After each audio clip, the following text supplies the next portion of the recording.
people, or only if you have a certain amount of money, or only if you can prove you actually live here. That's a dangerous road, and it's not a San Franciscan road.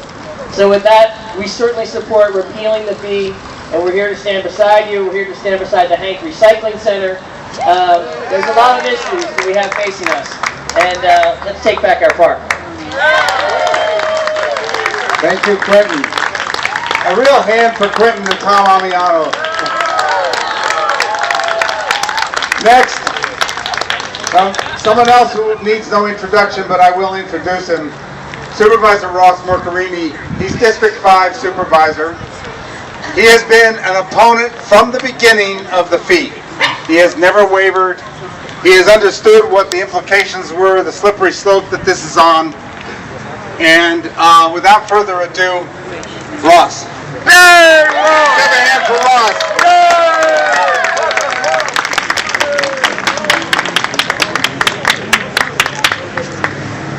It's wonderful to see everybody out here. Thank you for your ongoing activism and your commitment. I'm afraid I can't stay long. On the other end of our district, in District 5, is Japantown, where there is an ongoing series of relief fundraisers for the earthquake and tsunami. So show a little love if you have some time and opportunity, and go to the other part of our district in District 5, Japantown. I just want to say, in being here with you today in solidarity with us trying to reverse what was a very misguided decision in imposing this fee, one that I spoke out against ever since the concept had come across our attention, is that this is more than just about the Arboretum. This is a larger issue, and I'm afraid it's a harbinger of things to come about the very direction that the city and county is taking. And it just happens to be the epicenter playing itself out with Rec and Park property. It's about privatization.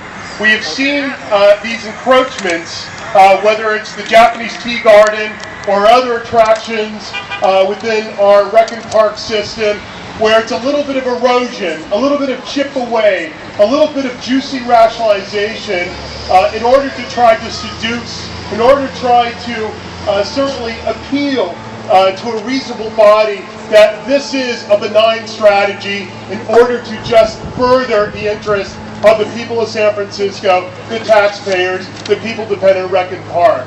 But really what this has been is about subversion. It's about subversion of what we hold near and dear to our hearts, reflective of the principles and values of all San Franciscans, reflective of the fact that whether you're poor or the other end of the income scale, that what this is really about is that if you think about one of the most equitable assets that people are able to enjoy and benefit from in San Francisco, it is the crown jewels of our indigenous assets that are right here, that we're able to proudly call part of our Rec and Park system. And the fact that they would absolutely have, I think, the arrogance and the entitlement to think that they can go ahead and gate what those assets should be based on what we would believe the public domain and the trust that we've instilled for so many decades, so that that access would remain unfettered.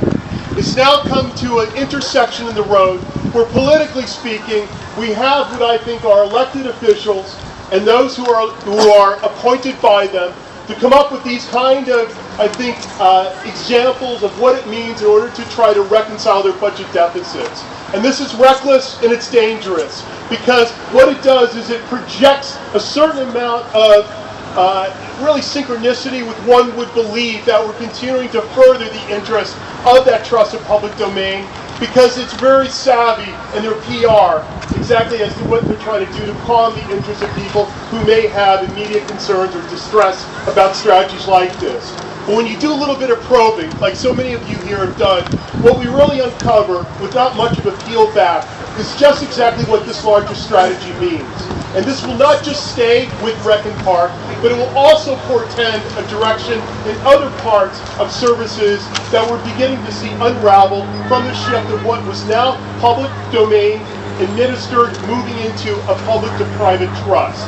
And this must stop. And it must stop even with examples that we think could be kind of the warm and fuzzy issues like Arboretum here, but it means so much more. Emblematic of a direction where San Francisco must go.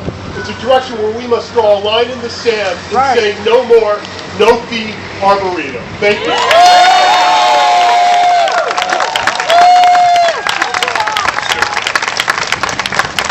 Thank you, Ross.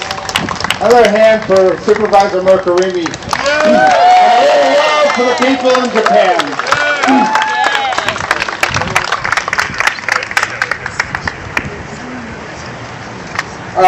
Is Raquel Raycon Diaz here?